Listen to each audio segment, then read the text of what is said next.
Yo, what's up, everybody? We're gonna do this a little bit different than normal.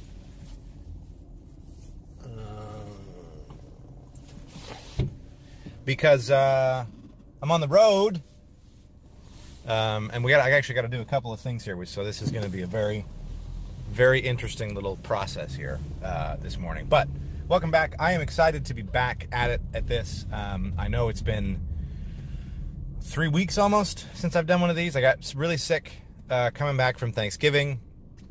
That turned into another sickness, a different type of sickness, and now, I'm just sort of here, back, and good. We also took a little trip to Lake Tahoe, which was a lot of fun, and I had a good time. I'm going to be holding my phone, by the way, because the microphone is in my phone, and I want to make sure that you can hear me. So, anyway, last time in Morning Coffee number 31, I think is the last one we did, talked about my last stint at Infusionsoft, which was just a riot. There were so many things that happened there. And I didn't even, there's really no way to go through all the cool things that happened. I think I talked about the standing desk thing last time, which was fun. But it was very interesting when I started to make that transition to leaving Infusionsoft. Because that conversation that I had and my desire to leave, it's actually, going back, if I was to go back now, knowing what I know now, it would be difficult for me to make the same decision because I left Infusionsoft in pursuit of it was a very youthful pursuit. And, granted, it was based on, I had a lot of sort of cultural upbringing that drove me to that. I was chasing a girl. And it's just funny how, things have turned out since then because of that decision. Now, I'm not sure that had I stayed, things would have been any different. Like, I'm sure that had I stayed, it's not like I'm a different person, or I would have become a different person if I had stayed. But, there are some experiences, and it's interesting. I've met a lot of the people and become very close with a lot of the people that ended up in the position that I probably would have been in had I stayed at Infusionsoft. So it's kind of funny to see how there's a role for, I'm not going to take that call. There's a role available for the types of things that I do, and it sort of stayed that way. Now, I realize now that I sort of jumped right in, and I didn't even explain why I'm in the car today and what the deal is. So just, lest you think that this isn't a true morning coffee, I have made my coffee, and it's here with me.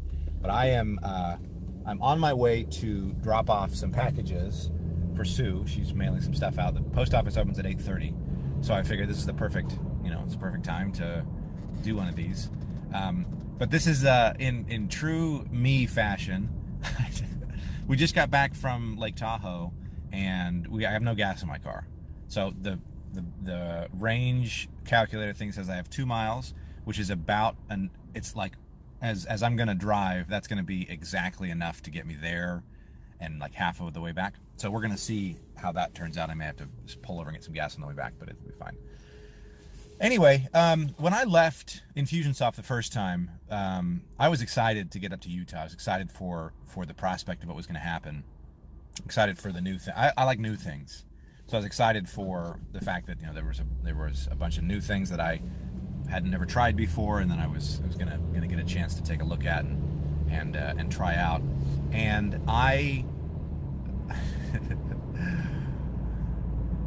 I've said before that you default back to, in uncomfortable or unfamiliar situations, you default back to what you've trained yourself to do. And I remember the first day that I went in to work with Micah, and any of you that know Micah, he is one of the nicest, sweetest, most laid-back people you'll ever meet in your entire life. Like, there's nobody like Micah. And so I walked in, and I remember, this is my first job that, with the exception of the Antler thing, which I told you guys about, this is my first job where I was working in an office that wasn't, and working for a company that wasn't owned by my family. So this was the first time that I had that opportunity to have, you know, to go in and work in an office that, you know, that where I didn't go in feeling like I owned the place, because it wasn't my family. Like I didn't own the place. So I walked in the first day and I had kind of dressed up. You know, I had nice jeans on and a sport jacket and a button-up shirt and all this stuff. And there were a couple of days that I would show up wearing a suit to work. And I remember at the time, there's a guy who worked for Micah when I joined. His name is Tyler Nelson, and he, by the way, he is like he's like the perfect example of the best human in the world, because he and his family, he's married and they have a daughter, and then they've adopted a couple of kids, but they live in Africa, and he's like a local health advocate kind of person. I don't actually know exactly what he does, but I know he goes around developing countries and teaches their local governments how to plan for and deal with diseases and setting up clinics for pregnant women and stuff like that.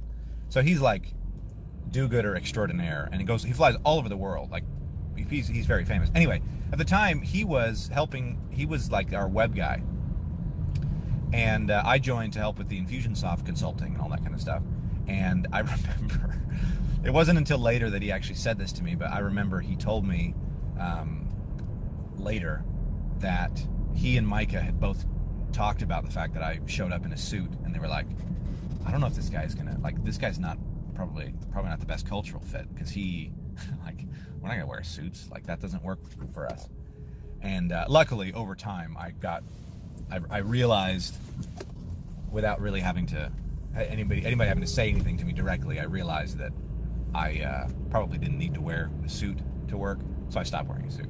Ironically enough, it's funny, today I'm talking about not dressing up for work, and I don't have any office to go to, and yet I'm wearing my nice jacket with a nice fancy scarf and this hat, which I love, by the way. Get over it.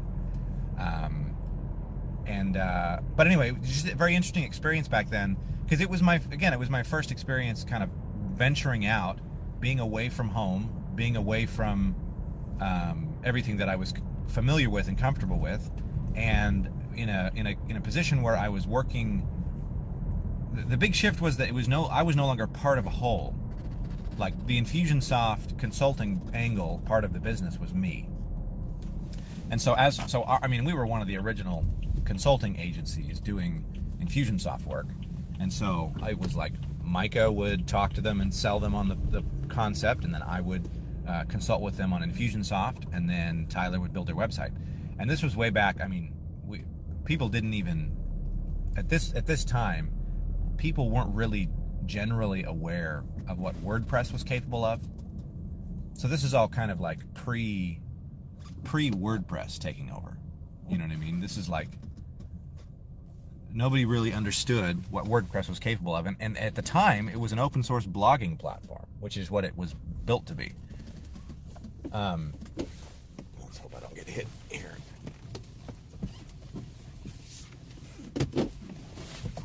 And so, there we go. And so anyway, we were doing a lot of work that was somewhat revolutionary, but I was in a position where I didn't have very much experience with actually consulting. I knew Infusionsoft better than most people do, but I didn't have a whole lot of experience on the consulting side, like telling somebody how to use it or why to use it or those kinds of things. And so what I ended up spending a lot of my time doing was just training people on Infusionsoft. And that was the first time really that it started to click for me that I mean, I'm still in my infancy as a consultant at this point. Like I really had never done anything before, but it started to click for me that when you consult with somebody, it's more than just showing that you know what you can do, and it's more than just teaching somebody how to do something, but it's about really getting a good understanding of their business and what they want, and then figuring out with them how best to get them where they want using the various tools that are available to them. So now that took me several years to figure out, because I didn't actually stick around. I didn't stick with Micah for that long.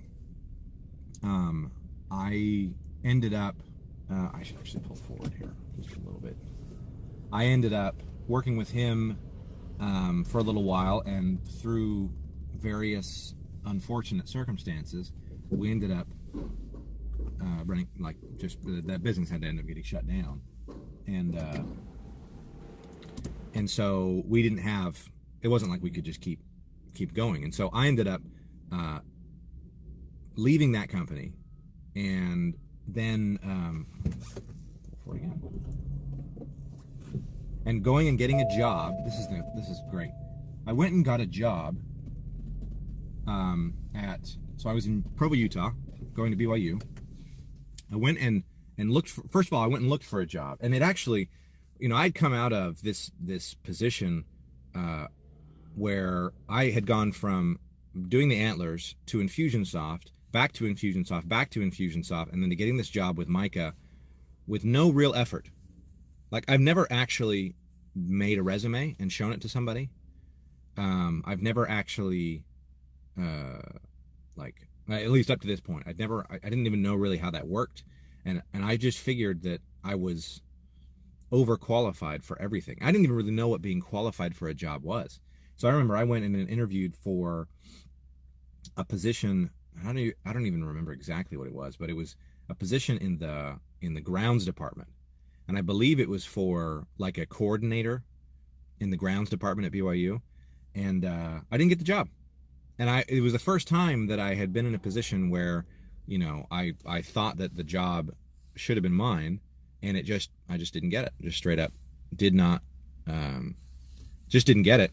And I was like, wow, like, I feel like I'm overqualified. Like, it was the first time that I thought maybe I'm overqualified for that job. But really, I think I just didn't have any context for what that kind of thing would entail, what it would need. And I approached it in the same way that I approached every other job interview, which was, this is just a formality, right? Which, ironically enough, I've actually, since I made that video talking about when Scott Morrison interviewed me, it turns out that was not a formality. Like, I had to interview, and he didn't have to hire me. And they made a very big, like, a point to tell him that he didn't have to hire me, which was great. And, I went into it still with that attitude, and I think that confidence sort of won the day in that situation. But in these situations, like, I didn't have any idea what I was talking about. Anyway, so I'm looking around, and I see another job offering at what's called the Comprehensive Clinic, which, ironically, it's an ironic title because it's not actually that comprehensive, but they are I used to explain it to people. It's like a teaching hospital for the psychology graduate students, the marriage and family therapy graduate students, and there was one other, I don't remember. But they also had there was audio visual clinic there where people would get their ears tested and people get their eyes tested. And then, so, I mean, it was a cool thing. And I went and I applied, and they were looking for somebody to do PR for them, which was essentially make flyers for their events and, like, get people to show up for things, and then help them build an email list, and put together content. And that was interesting because it was like, okay, well, this is kind of in the realm of what I've done before. So let's dive into this and see if this could potentially be if this could be a possibility here. And this is the first time, this is the first time that I've really gone in. I had to interview for this job. I had like 2 interviews with this guy. His name is Dr. Dean Barley. And essentially, the reason why I ended up getting that job, and I think the reason why, is because I just explained to him, what Infusionsoft does, but I explained it to him as though that's what I was going to do. So I just said, I'm going to be Infusionsoft for you. That was what was in my head. And I actually seeded for him that eventually we'll get Infusionsoft for you guys and we'll implement it. And it ended up taking like 2 years before we did, just because there's so much bureaucracy in a university to go get something like that set up. It takes a lot of people have to sign off on it. But anyway, I got that job, and I ended up, I I had these grand visions for what I was going to do, and it ended up being the first probably 6-8 months. My job was to make flyers and distribute them. There's one of the desks at the university. You go and you take flyers in from the different organizations, and then that desk, those people there will distribute those flyers around. And so that was my job. I'd spend a week making a flyer, then I would take it over to them, and then we'd drop it off. And then you know, we didn't do a whole lot with content stuff, but it was a good experience. But then Dean, the guy that I was working for, he had this idea, and he had been working, we also went and sat on various like local committees. So I went every week there was a local, it was like a South Provo community event organizer meeting or whatever. And it was like the people, so there was a representative from the library, there was a representative from like the local fire department, there was a representative from all these different sort of local free clinics and things, and we would sort of get together and we would talk about just things, how could we help each other in the community? What are things what's everybody doing, and how can we help each other? And that was this was a very transformative experience for me, because this is the first time that I realized that in any public situation, in any situation where we're trying to like do good, I have a sort of a knack, and I think people in general have a knack for just wanting to do good. And one of the things I realized about myself is that I'm good in situations where I need to do that publicly. Not everybody can like sit down in a group of strangers and dive right into the stuff that they're, everything they're trying to do. But I was able to sit down with all these people, and I immediately made friends, and I still keep in touch with these people to today. They'll like posts from on Facebook and stuff. But we dove in, and there was a lot of cool stuff that happened. And based on that, there was another committee that Dean sat on that I didn't go to at first, but it was a committee of himself, and there was a person from the local hospital, a representative from the hospital, one in the PR department, a representative from BYU, and then a couple of other local people big in the mental health community. And they decided that they wanted to, it was Dean's sort of brainchild. And he brought me into his office one day and he said, okay, I want to propose this to everybody, but this is what we want to do.